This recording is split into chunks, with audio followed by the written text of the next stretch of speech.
Politiciens véreux, fonctionnaires corrompus, promoteurs immobiliers voyous, justice passive. La Guinée devient-elle mafieuse? Les grandes gueules d'Adafo Média ne lavent pas plus blanc, mais vous permettent de défendre votre pays en vous informant. Avec les grandes gueules d'Adafo Média, dénoncez les turpitudes, nous garantissons le secret des sources. Envoyez vos documents à espacefmguinée.info, rubrique Contact. Les grandes gueules d'Adafo Média ou le socle de la liberté d'expression en Guinée. Oui, dans un instant, nous allons partir à l'intérieur du pays pour comprendre, évidemment. On nous parle de FODEL, un fonds pour le développement économique local qui existe depuis hier lundi à Boké. Le FODEL, c'est ainsi qu'on appelle, a été lancé donc par le ministre guinéen des Mines dans une région fortement secouée, il faut le rappeler, ces derniers temps par des soulèvements liés au partage du butin des mines de la localité. Abdoulaye Keita nous attend du côté de Boké. Beaucoup de réactions ce matin avec les auditeurs, avec Amadou, politologue D qui réagit. Moussa Moïse, il faut comprendre que le développement est une question de processus. Aujourd'hui, Moustapha Naïti est en train d'offrir un plan de développement routier durable à la Guinée. C'est pourquoi la patience devrait être notre priorité. Le naïtéisme en marche ce matin parce que beaucoup de réactions sur Twitter avec ces internautes, avec Tidiane Ba. C'est vrai que la mine ne suit pas les communications du ministère des Travaux Publics. Rebranchez-vous. Sinon, on a Crismo qui réagit. Bonjour les GG. Et à toute l'équipe, un gros carton rouge au ministère des Travaux Publics concernant la tournée du PRAC et qu'il s'étonne qu'il n'y a pas de courant à Cancan. La réponse, le chinois est mort, signé par Doncas. Encore une fois, ce gouvernement est loin du peuple. C'est Crismo Diallo qui réagit ce matin. Condé Ousmane qui réagit. Lamine, disons la franche vérité, c'est une foutaise du ministère des Travaux Publics à l'endroit de la population. Le fait de rendre difficile la route aux usagers de route, c'est une désolation. Eh bien, ils pouvaient faire ces travaux-là la nuit. Voilà, c'est Ousmane Condé qui réagit ce matin. On reste toujours dans le sillage avec toujours ces internautes. Beaucoup de réactions sur notre plateforme. À cause là, on dit pas Lamine Guirassi, le soleil va finir avec nous. Voilà. Donc c'est Souleymane Sintaliba qui nous envoie ce message. Sinon, une autre réaction toujours sur notre plateforme. Dans un pays normal, ces genres de réparations se font la nuit. Dites-le bien à Messieurs Naïté. C'est Souleymane Santaliba qui nous envoie ce message. Sinon, Ousmane Sou aussi qui réagit. Bonjour, c'est grave ce qui se passe. De faire 4 heures à une distance de 800 mètres. Un embouteillage humain. Nous faisons un record. Et pourquoi c'est 20 milliards? Il pose la question ce matin. C'est Ousmane Sou qui nous envoie ce message. Nous partons du côté de Boké. Mon cher Tamba, Abdoulaye Keita en direct. Abdoulaye, bonjour. Bonjour Lamine. Bienvenue. Voilà, bienvenue donc dans les grandes gueules. Un fonds de développement économique local. On commence par chercher à savoir ce qu'il en est. Et qu'en est-il précisément d'un tel fonds? Comment est-ce que ça fonctionne? Quels sont les mécanismes qui entourent sa mise en place? Alors, je rappelle que suite à la révision du Code minier de 2011, amendé en 2013, il y a eu une disposition du Code minier qui exige de chaque société minière évoluant sur le territoire guinéen, et ça dépend, n'est-ce pas, du type d'opération. Pour la bauxite précisément, pour laquelle je maîtrise, c'est 0,5%, j'y arrive, donc du chiffre d'affaires annuel de chaque société minière qui doit être réversé donc comme fonds de développement économique local aux communautés, donc aux collectivités impactées par les projets de mine. Donc le cas de Boké est une illustration parfaite. Donc chaque société minière doit, selon le code minier, payer 0,5% du chiffre d'affaires, ce qui n'était pas le cas depuis toujours.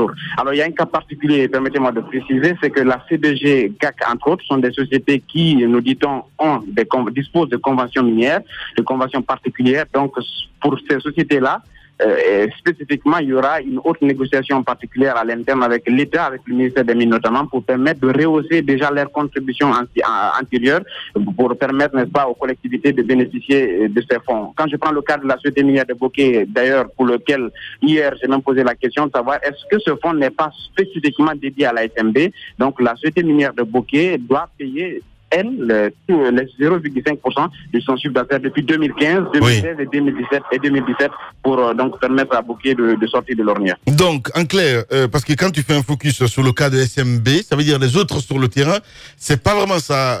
Je parle, si vous voulez, de ce contact avec la population.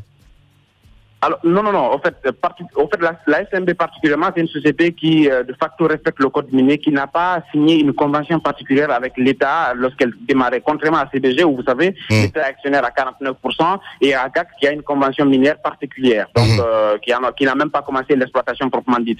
Donc, j'ai voulu donner cette nuance parce que effectivement, il y a ces sociétés qui utilisent le code minier pur et dur et qui avaient des conventions avant que le code minier ne soit révisé en 2011. Oui. Et le fait que les dernières sociétés, quand je prends GDM, la Guinée des Mines, quand je prends d'autres sociétés comme Top Mining, comme CDM Chine et Namchine, entre autres, et donc ce sont des dernières sociétés qui viennent de démarrer les activités, donc qui sont obligées, elles, directement, de payer, parce que ce montant, c'est un gros lot. Pour vous donner un peu l'idée, c'est que si je prends un cumul de 2015-2017, c'est aux alentours de 3 millions de dollars que la société SMB va payer à Bokeh. C'est un gros montant, et donc ça braque toutes les attentions. Ouais, sauf que sur le terrain... Moi, je veux juste une précision à Abdoulaye Keita. S'il s'agit de parler des fonds qui sont versés par ces différentes sociétés minières évoluant à Bokeh aux collectivités, c'est pas une nouveauté. Mais est-ce qu'il s'agit là de créer un pot commun dans lequel tous ces fonds seront maintenant mis et gérés de façon plus transparente? Bien entendu. En fait, vous savez que dans les zones minières particulièrement, il y a cette crise entre les populations et l'État, et même avec la pression que subissent les entreprises, pour dire que les populations ne bénéficient pas effectivement des retombées de l'exploitation minière. Et c'est dans ce cadre que l'État a décidé, la politique minière actuelle a décidé, de faire en sorte que les communautés bénéficient au maximum des retombées. C'est pour cette raison que cette taxe a été donc instituée dans le code minier, 0,5% du chiffre d'affaires. Alors comment ça va se passer? C'est qu'aujourd'hui, il y a tout un mécanisme qui est mis en place. Ce fonds va être co-géré par les collectivités en appui avec les CPD, les conseils préfectoraux du développement, donc qui vont être institués. Le cas de Bokeh, permettez-moi de m'accentuer, c'est qu'aujourd'hui, les mêmes membres du CPD à Bokeh sont des nouveaux conseillers élus à la commune, même s'ils ne sont pas encore installés officiellement. Donc, il y a assez de difficultés, si vous voulez, pour mettre en place une cohésion dans le cadre de cette question. Mais je pense que le ministère des Mines a travaillé avec le ministère de l'administration du territoire et de la décentralisation, parce que au même titre de ces 0,5%, vous savez qu'il y a que les sociétés minières payent les taxes superficiaires. Donc, les 0,5% qui en question vont être un gouffre financier énorme qui va être géré, mais il y a une part des choses à faire, c'est qu'il y a les zones minières impactées directement par l'exploitation, il y a les zones minières qui ne sont pas directement impactées, qui vont avoir, si je sais que je ne me trompe pas, 15% du montant qui sont les zones voisines aux zones d'exploitation. Donc il y a même il y a aussi les préfectures, comme l'a soulevé le préfet de Koundara hier, qui sont proches aux préfectures minières, qui ne sont pas elles-mêmes des préfectures minières, mais qui sont d'une façon ou d'une autre, puisque ce n'est pas une préfecture qui a décidé de décréter d'avoir des ressources. Il y a que toutes les préfectures guinéennes doivent pouvoir profiter de ce fonds, mais essentiellement le fonds sera au bénéfice des préfectures d'exploitation minière comme Bokeh, comme Sigiri, comme Kindia bientôt. Voilà, l'argent a peur de bruit, hein, si on peut se me dire ainsi. Il y a une réticence du côté des populations. Il va falloir peut-être sonder Abdoulaye Keita les populations, les jeunes, surtout les jeunes, les couches vulnérables, parce que vous savez, par le passé, un montant pareil avait été payé par une société minière de la place au compte de Dabis, où il y avait eu destruction des champs appartenant à des populations. Et ce montant payé a pris une toute autre direction. La personne qui allait se plaindre au niveau des autorités territoriales a été emprisonnée. Parce que c'était quand même celui qui portait, cette personne qui portait la voix des populations de Dabis. Est-ce qu'il n'y a pas moyen d'associer aussi ces jeunes-là à l'identification des véritables besoins, au montage des projets afin de les financer? Justement. Bon, écoutez, vous savez effectivement que les préfectures minières ont des sérieuses difficultés de développement, d'intégration, de finance de projets. Pour moi, lorsque j'ai appris que ce fonds va être opérationnel, c'est qu'il y a une aubaine. J'ai juste posé des craintes, et j'ai eu comme l'impression première, c'est que l'État a envie de se débarrasser des craintes des populations minières, des zones minières, parce que vous n'êtes pas sans savoir que les sociétés elles-mêmes, avant même que ce fonds ne soit institué, faisaient des contributions volontaires locales, ce qui relève de leur responsabilité sociétale. L'État aussi, qui est toujours accusé de ne pas faire d'efforts en faveur des zones minières qui n'ont pas de courant, qui n'ont pas de potable comme Bokeh, a décidé donc d'opérationnaliser ce fonds. ce qui, pour moi, permet aux populations et aux autorités locales qui seront les futurs gestionnaires des retombées financières, des mannes financières, n'est-ce pas, ici de l'exploitation, de pouvoir planifier des actions de développement. Comment ça va se passer? Il y a un mécanisme, il y a un module. Un modèle d'opérandi qui va être opéré, mais le problème véritable, c'est qu'aujourd'hui, effectivement, il y a lieu de craindre sur l'efficacité de la gestion de ces fonds. Mais est-ce que autrement, permettez-moi de préciser, les sociétés minières vont être observatrices de la gestion de ces fonds. Elles ne sont pas directement responsables de la gestion, mais elles vont être observatrices. Mais d'œil d'un journaliste, hier, j'ai approché la directrice de GAC qui n'a pas voulu se prononcer. J'ai approché le directeur général de la SMB qui n'a pas voulu totalement se prononcer là-dessus. Il y a que j'ai eu l'impression que les sociétés minières ont craint que ce fonds ne soit destiné, ne soit pas efficace, n'est-ce pas, dans la bonne gestion. Est-ce que autrement, Abdoulaye Keïta, ce fonds vient un peu remplacer les ristournes qui devraient être reversées, si vous voulez bien, à ces localités minières, une fois le fonds mis en place, puisque les sociétés vont contribuer? Est-ce que ce fonds vient remplacer ces ristournes, ou alors l'État continue tout de même à reverser quelque chose aux collectivités? Et comment ça s'est fait? Est-ce qu'il y a, si vous voulez, deux sortes de financements qui vont être mis en place finalement dans la région de Bokeh? Ce qui reste clair, les 0,5% vont être une obligation légale, une obligation que chaque société minière devra se conformer. Il y a aussi que la responsabilité sociétale qui sera donc une contribution volontaire qui émanera des sociétés minières qui, par le cutus social, sera obligée de faire des actions de développement local, sans compter ces 0,5%.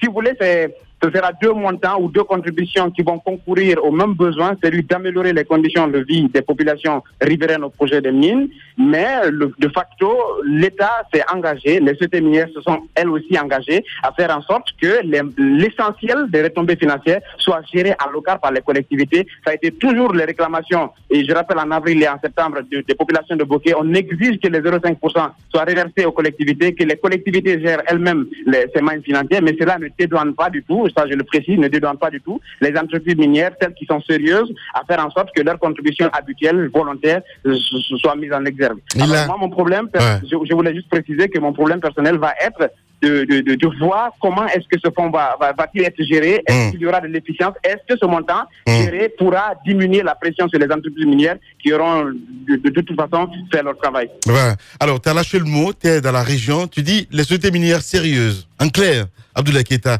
parce que quand tu nous dis qu'ils veulent en même temps je vais pas dire s'intéresser à l'utilisation de ce fonds, là ça devient un problème pour moi, un petit peu. Voilà. Ce qu'on va faire, on va essayer d'appeler Kémo Touré. Merci beaucoup Abdoulaye Keïta. En tout cas des précisions. Peut-être une dernière question, Moussa. Abdoulaye, tu as entendu parler certainement de cette agence, je sais pas si c'est l'ANASM. Allô? L'ANASM, cette annonce qui a été faite par le Premier ministre, ça va être une sorte d'option offerte aux différents projets locaux du côté de Bokeh, donc priorité au niveau des entreprises minières qui évoluent dans la zone, donc pour les projets venant des jeunes de Bokeh. Est-ce que tu as entendu parler de cette agence qui va bénéficier d'un fonds, d'un soutien donc financier de la part de l'État pour prioriser les projets des jeunes de Bokeh? Bon, on en a toujours entendu quand il s'agit de projets. On attend que cela soit opérationnel. Ce qui reste clair, les projets, ils n'en manquent pas. Les annonces, ils n'en manquent pas aussi. Et on espère que ça sera fonctionnel. De toute façon, en Bokeh, je vous informe qu'il y a même 3 jours, des jeunes se mobilisent pour créer des PME, comme M. Kémo Touré, comme l'a mis l'annonce, en avait créé du côté de Kamsa. On attend de voir comment est-ce que tout cela va fonctionner. Il y a une forte pression parce que ce qu'on ne dit pas assez, c'est que les projets miniers n'emploient pas énormément. C'est bien la réclamation des gens. Mais si à côté, on se permettait de mettre en place des mécanismes d'aider les jeunes entrepreneurs locaux des zones minières, pas que de Bokeh, mais toutes les zones minières à travers le pays, de bénéficier de fonds et de soutien, ne serait-ce que par la sous-traitance, comme ça se passe un tout petit peu à travers le transport de camions, mais aussi en biens et services. Cela aurait été vraiment une très belle aubaine pour les zones minières, mais pour l'instant, il y a quand même beaucoup de travail à faire là-dessus. Abdoulaye Keïta, du côté de Bokeh. Merci beaucoup, Abdoulaye. Dans la deuxième partie, on va essayer de joindre Kémo Touré. Politiciens véreux, fonctionnaires corrompus, promoteurs immobiliers voyous, justice passive. La Guinée devient-elle mafieuse? Les grandes gueules d'Adafo Média ne lavent pas plus blanc, mais vous permettent de défendre votre pays en vous informant. Avec les grandes gueules d'Adafo Média, dénoncez les turpitudes, nous garantissons le secret des sources. Envoyez vos documents à espacefmguinée.info, rubrique Contact. Les grandes gueules d'Adafo Média ou le socle de la liberté d'expression en Guinée.